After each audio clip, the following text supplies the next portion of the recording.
So the question tells us that an airplane is traveling south 35 degrees west with a ground speed of 270 kilometers. So I made that my resultant vector because we know that ground speed is the resultant. So up here, the magnitude of r is equal to the ground speed, which is 270 kilometers an hour.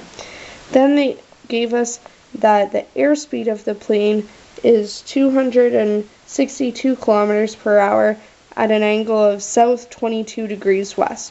So I put my airspeed there. Then you know that the angle between the two vectors is 13 degrees because you take 35 and you subtract 22. And then you put in your wind. So you know that your wind is a component.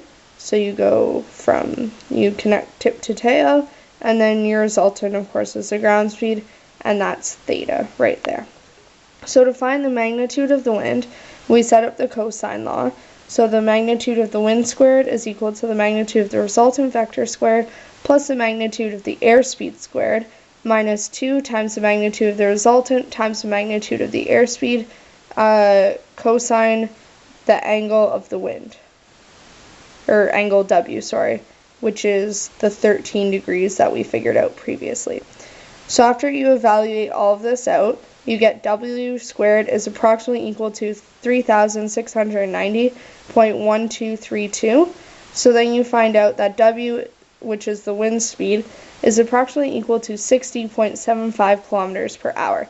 I kept quite a few decimal places because after trying the question a few times, I figured out that those decimal places really weren't necessary.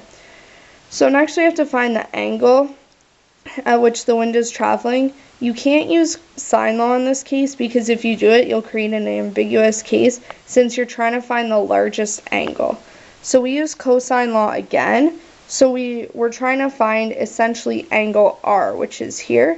So we set this up as r squared is equal to w squared plus a squared minus 2wa cos r. And then again, you solve this out. At the third step here, I added 31,833 cos r to both sides so that I had the positive value on the left. Turned out it didn't really matter too much because I ended up with a negative value for cos r. But once you do the inverse cos function, it works itself out and you get your angle as 91.02 degrees. And we know that this is the angle coming from A towards R for the wind.